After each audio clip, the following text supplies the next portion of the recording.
Hello, I'm Heather with Go There Do That, and I'm here today with Ethan, of course, and we're going to be talking about one of our favorite state parks, Bastrop. We've been to Bastrop a number of times, probably like 5 or 6. It's one of those, we just keep going back. A part of that is because of its location. It's only about like it's about an hour from where we live, but it's only about 40 minutes from like Austin. It's only like less than 4 hours from DFW, and then it's like 2 hours from Houston. So it's in Central Texas, so it's a good location, an easy park to visit depending on, I guess, where you're at in Texas. But we live in a pretty populated area near Austin, so it makes sense for us. So some of the like accommodations that they have there as far as like camping, they have tent camping, which is the first place we stayed at when we visited. Well, I guess not the first place. We didn't stay anywhere the first time we visited Bastrop. Yeah, we just walked around. But our first camping experience in Bastrop was in their tent camping area. And I believe at the time it was like one of the only camping areas even open because it was kind of during COVID. So they have a tent camping only area. They have electric water for like RVs, but also you can camp there even if you're camping in a tent. And that's our favorite area to camp in. I think it's called Coppers Creek. And our favorite site is Site 56. Oh, yeah. Yeah, we try to get that one when we go, or at least in that kind of span of like 55, 56, 57, 58. Those are all pretty good spots, kind of like off on a loop Like by a themselves. cul-de-sac. Yeah. Yeah, like a cul-de-sac. They also have cabins, which not all state parks have. And actually, my parents stayed at their cabins one time when they went camping with us. So really cool. They're like old cabins, but they were recently remodeled. Actually, the first time we visited there in 2020, they were under construction, just like being remodeled to, probably not be falling into the earth. But they were really just like cool, old-timey cabins there. But yeah, and then the last thing I'll talk about as far as like informational goes is kind of the vibes of Bastrop. So the first time we visited, we just like went on a day trip, and for whatever reason, I noticed in the video that I was wearing my swimsuit underneath my clothes. Probably partly because it was like 105. And then on the little map thing, it showed like a body of water. So I was like, oh, maybe there will be like a lake to swim in or something. But there is no really like, there is a like lake-ish area there, but it's for fishing only, no swimming. And then, but they do have a pool there, which I have been to with when I camped with some of my girlfriends. But the pool's only open like during certain seasons, basically like when school's out and they can get lifeguards. So there is some relief from the heat there, and not a lot of state parks have pools, so that's kind of a cool thing too. You do have to like reserve your time slot at the pool, and it's like $5 or something like that. I think it's like $2 a person. So you do have to book that in advance. Another cool thing about Bastrop is that it actually connects to another state park called Buescher State Park. It just kind of leads right into that. So really you get 2 for the price of 1 because you can drive in with your day pass or whatever camping pass in Bastrop and also have access to Buescher. Another cool thing is it's actually known for, they call it like Lost Pines. So basically, Bastrop is really cool because it's in the middle of central Texas, and then all of a sudden there's just like these big, huge pine trees, which is unusual for the area. So they literally, I don't know for sure if that's why they call it Lost Pines. I think it's something else, but in my brain, it's called Lost Pines because it seems like they're lost. Like they don't know that they're not supposed to be there. So that's really cool because it feels like even more like you've gotten away because it feels like you're somewhere else, like in California, places that have pine trees. Something else notable about Bastrop actually is their bathrooms. So especially if you've ever like been to a state park, been camping at a state park, the bathroom situation can be a little,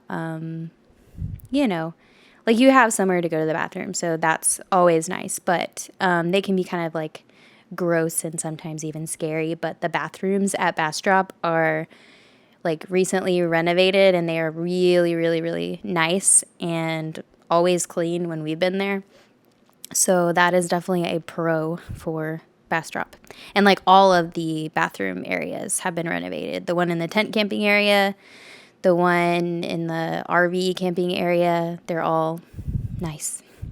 Maybe the ones at the park headquarters are like fine. Those are just like standard, but they're not all like fancy schmancy like the other ones. Something else interesting is that Bastrop has struggled with fires in the past. So you'll see a lot of like charred pine trees throughout, which, is sad, but also it's kind of cool to see like the new growth next to these like huge old charred pine trees. So they do struggle with fires at times, so usually there is a burn ban. Like when we were there, when we were camping, you couldn't even cook with charcoal. So pretty strict with that, understandably so. There's not that much hiking in Bastrop.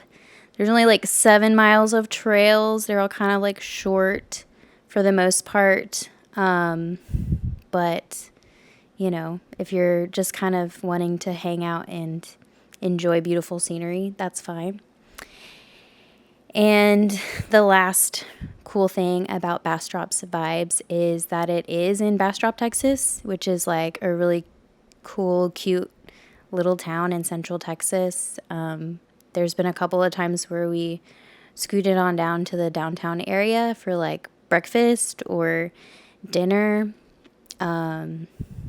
So actually that leads into like kind of some of our first experiences there. Like our very first time camping there, we did not realize that you couldn't cook with charcoal. We knew there was a burn ban, but we had just been at Inks Lake, which had a burn ban, but you could cook with charcoal. And so the park ranger came by and said we couldn't make our breakfast. And so we were like, oh, now we don't have breakfast. So we like went downtown and found a little breakfast spot to eat at. So it didn't ruin our trip. But yeah, I'll stop my tangent there and we can start to talk about our experiences there. Yeah, that was the first park we went to ever for Go There Do That officially, as we declare it. It was just a day pass and 105 degrees. It does get hot, very hot there in the summertime. Yeah. But that's when you're not in the shade of the pines. Yes. Yeah. But they do have a nice public pool there that you've. It wasn't open when we went there the first time though because COVID. So that was a no go. Yeah. But normal times now it's open, and I do. Is probably favorite factor of the park is the closeness of it and the difference in the trees compared to where we are. Like it's a short drive away, but it does transport you to another place. And, but we've went there probably, I don't know how many times now. At for the least, last few years. yeah, I can think of for sure. So, like, our day pass time, the first time we went camping there, and then we went back camping there twice with the dogs, I remember, at Site 56. And then camping with my parents. And then we recently went there, like, and camped during the week. So, yeah, 6 times. Yeah. So we always, out of all the state parks that we could be going to, like we could go to a new place that's a similar drive, but we like going back there because Yeah, it's nice. keeps calling us back. And this town of Bastrop, we would one day think about. It's just a place we would retire to or something. Yeah, yeah. It's just so nice and small and Yeah, we're always looking Yeah. on Zillow when we're there. yeah, but yeah, it's a really nice park and it means specifically a lot to us as well. But that's just So the first Our time, special thing. the first time we visited, what was like going through your head, other than it's really freaking hot? yeah, because there wasn't a whole lot of things like because the cabins were closed for renovation, and then didn't really know what to do exactly, and so we had parked on this random parking lot along the side. It wasn't because we couldn't go to the camping area because we had just a day pass, so we were kind of trying to figure out how to just Even get out. enjoy ourselves. Yeah, so we did find that parking lot, and then it led to a trail, and then we just kind of wandered off. And the trails are short, but you do get lost in there pretty quick. And that's fun to go down into the trees, into the thicket.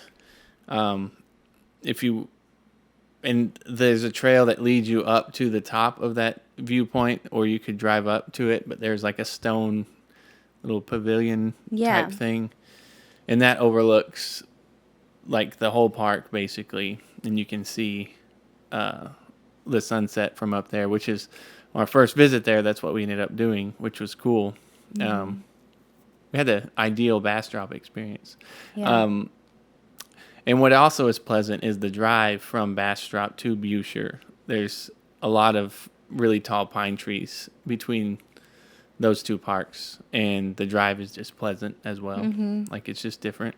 Yeah, you just feel like you're away, even though like at time like the highway is not very far from the park. So like at times you can hear the highway, but you still just like feel so isolated. Yeah.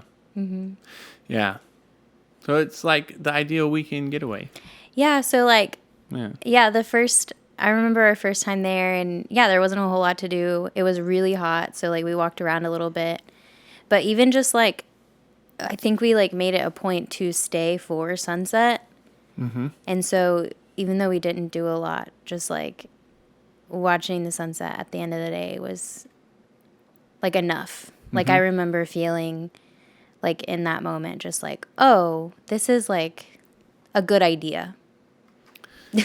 To see the sunset from somewhere else. Yeah, to like go visit state parks and like other places and get out and like go camping on the weekends and not just like vegetate at home. It was definitely like a good idea. A phrase you would come up with is to turn a nothing day into a something day. What does that mean? Yeah, it means I actually just said that recently, so it's not like I, was that wise back then. Not that I'm very wise now, but yeah. I definitely think I'm more wise now than I was then.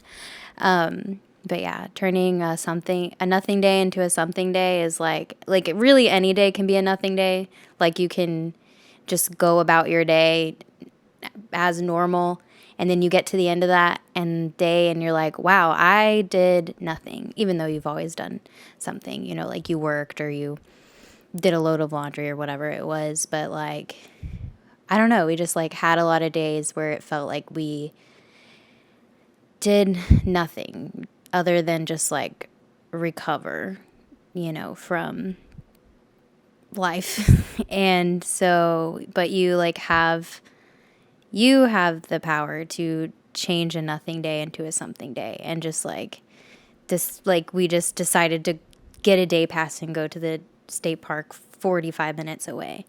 Like that just as easily could have been a nothing day where we just did nothing, but we made something out of it. And I think we still try to do that. Although sometimes we still have nothing days. Yeah.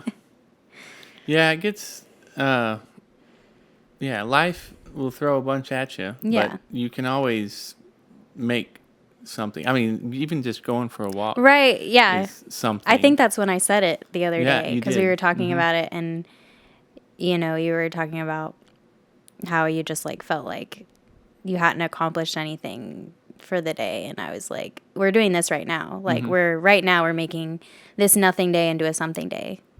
So, yeah, sometimes it's going to a state park. Sometimes it's walking in your neighborhood. Sometimes it's just sitting out in the backyard and watching the sunset. But it's just like not letting life slip by, I guess. Yeah. Yeah. Yeah. Because, a new experience. Yeah. Because the repetition Yeah. of the day can kind of make you forget what you've actually accomplished. Like, if you do the same thing every day, it feels like you did nothing because your brain gets used to it. Yeah, exactly. So just, doing something a little different. Yeah, like when you first brought about the idea of like, go there, do that. And, it kind of started with like, hey, we could just like go visit every state park and go camping and like make some videos about it because I make videos. And I remember just being like, yes, absolutely. Like it felt like a lifeline. Like, because I was like, thank God, because I thought we were just like stuck in this perpetual loop, which probably sounds dark and dramatic, but I don't know. Yeah, I was so gung ho for it, and like I literally started booking stuff right away, and then this like the moment we were in like Bastrop, and then moments later throughout those experiences, it was like, oh my gosh, I'm so glad that like we're doing this, even just for the sake of doing it. And it was every weekend for a while. Yeah, we were literally camping every weekend. Like you for were a while. teaching, and I was working at the city. And it was like we just had something to look forward to. At that point, we had the excuse of making videos, but really we were just doing it to. Well, that's like how we tricked ourselves into like letting ourselves do that, because in some ways it was like more stressful because you're not just vegetating on the couch all weekend and recharging for the next week. Like you are going and doing something, but I still felt so much more like rested after going to the state parks, camping, doing the day pass stuff. But yeah, I don't know. It's more of an accomplished rest than a exhausted type right, of. because I'm guilty of that sometimes now. Like we'll have a camping trip booked and I'm like, but we have a lot to do. But it's like we never really regret not canceling. You know, never regret going. Yeah. Because why not? I mean, what else were we gonna do? Yeah. And it's like a different feeling too when you're camping sometimes, because in some ways you are just like resting and recharging like you might do at home, but you're out in nature. So like, yeah, sometimes when we're camping, I literally just like sit and read a book all day at the campsite. And it's not like I like go on some 15-mile hike or do anything, really crazy or adventurous. I'm just sitting there reading my book, but it still feels better than some other locations, I guess. I don't know. Yeah. So Bastrop, it's got it all. I mean, it's a little bit for everybody. And if you're in the area, it's not really far from too much. So I think that's what's important. It's like balancing, like, oh, this park has not much to do, but it's close to everything. But, there's not very many state parks that have like nothing. Right. But they always have something to offer. But I think Bastrop is unique because we like trees. Probably, We like trees a lot. We do like trees.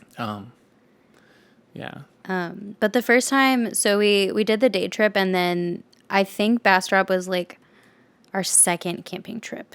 So we had gone camping at Inks Lake for the very first time. So we had our first time out of the way, but then it was like our second camping trip overnight. Yeah.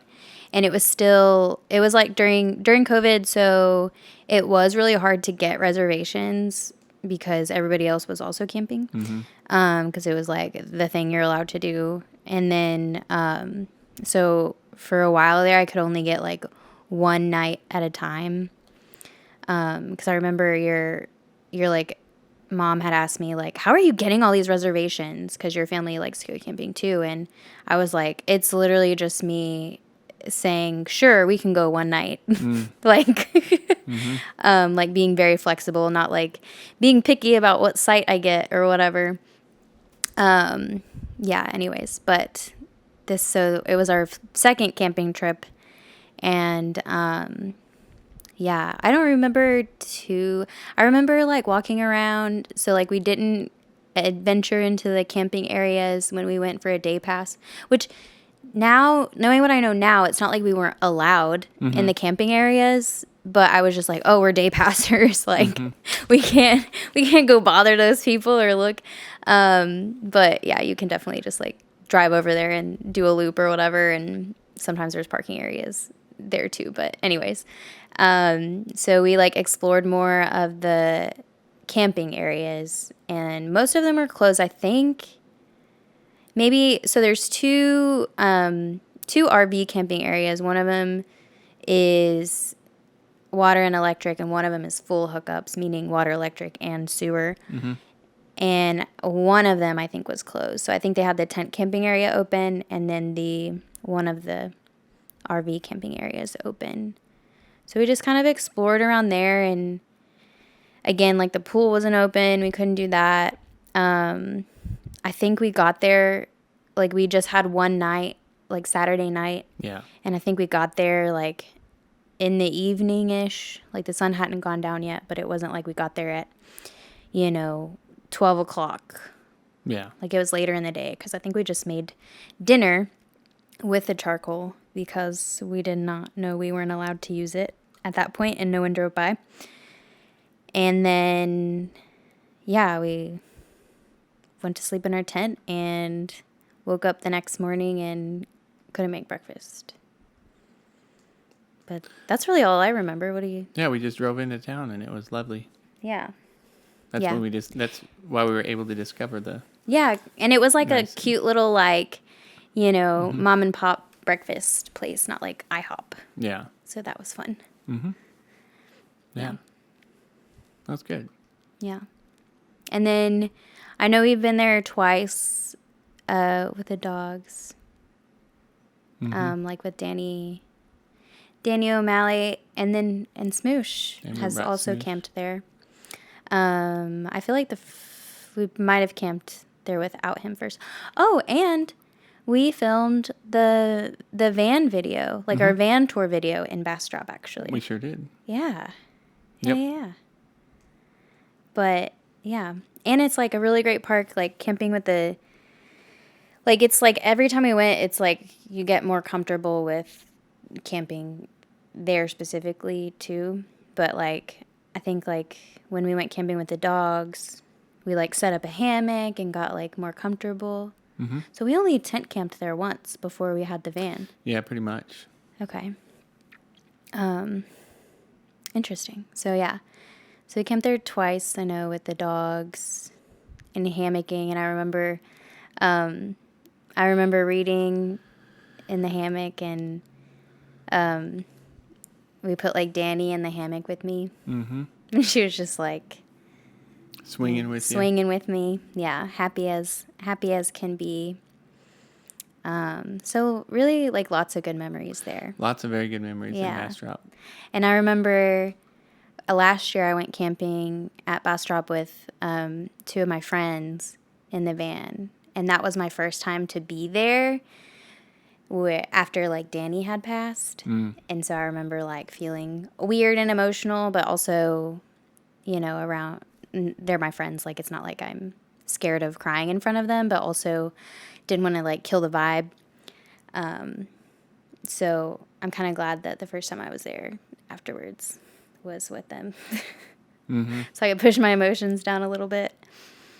But yeah, that time was fun too. You weren't there, so, but it was really, really hot because that was I think it was in June of 2023. And so it was very hot, but we did have our passes to go swimming. So we spent literally the whole day in the pool, because otherwise it would have been pretty miserable. And there were scorpions. Oh. I remember that. You got to reserve the pool. You do have to reserve the beforehand, pool. But you can't just like show up and be like, "Hey, can I?" I mean, maybe they'll be nice and let you, but I'm not the kind of person to take those risks. How'd y'all deal with especially when I'm bringing other people? How'd y'all deal with the scorpions? Lots of jumping, screaming. They're just everywhere? No, there was like 2 or 3, and it was like we had just got there.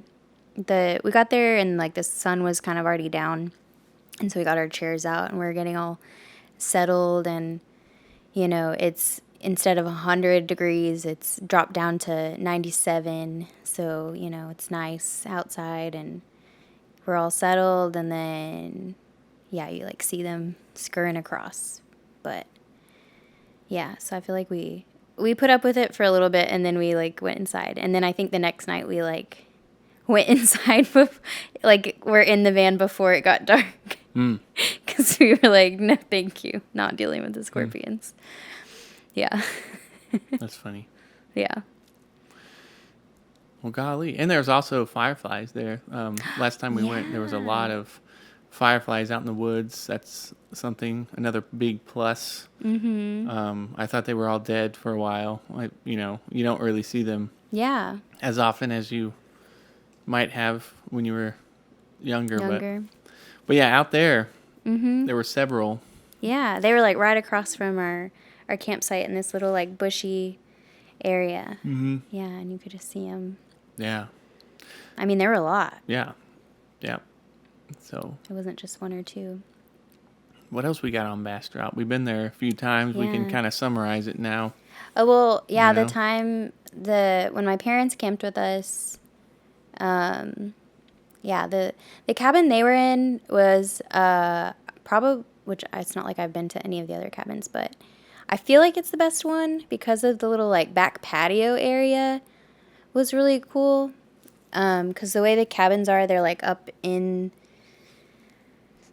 the pines or whatever, and so the back patio area was like overlooking just trees field area, and so it was like very private, and they were in cabin 1. I believe the cabins were a little pricey, and you have to book 3 nights minimum.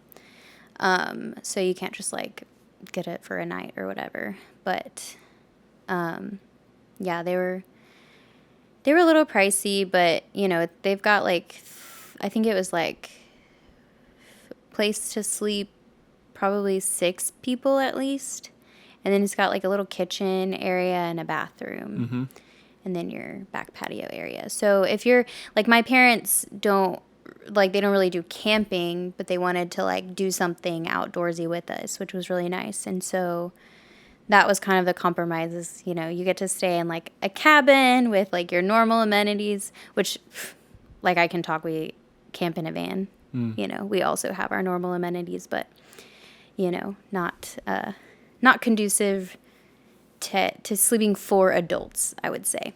There are technically 4 places to sleep in the van, but I'm not sleeping 4 adults in the van. That'd be cramped, yeah. Yeah. Even with my like 2 friends, it can be a little cramped. But anyways, yeah, the cabins were really nice. And I personally like things better than like hotels. So to me, it was worth it. But Cool. Yeah, That's Bastrop, I guess so. Yeah, I think. If we ever want to revisit it, I know. I'm like, we can talk about it again. But yeah, that's the summary of Bastrop. We're going back through, recounting the memories, reflecting on all of our experiences now, and that's the one that kind of started it all. So yeah. we've A pretty special place we've been there enough times to that- have some things to say about it. yeah. So yeah, that's Bastrop Yeah. State Park. There's Cece on my shoulder. Anything else? Probably, but nothing I can think of right now Okay, as you're asking. So cool. I guess we can wrap it up. All right, well, thanks so much, guys, for listening. Tune in next time, and we will try to keep this as recurring as possible. We're really working hard on getting more cohesive series Yeah. of Go There Do That videos going. So yeah, this is More consistent. our first one, but we're back online posting. So tune in next time and Go And There I'm Do That. Oh wait, one more. We almost finished it. Sorry. It was almost over. I'm also post a blog about Bastrop to our website. Oh, that's something else about Bastrop. Yeah. Yeah. I mean, it's not going to have really anything different than what we talked about, but if you're more of a reader and you want to see it type of person, then yeah. Yeah. Yes. Excuse me. Yeah. So we'll have the whole cohesive experience, right? All different types of media. That's the plan. Mm-hmm. Yeah. So, anyways, yeah. Now it's over, and thanks for listening. And Go There Do That. Goodbye.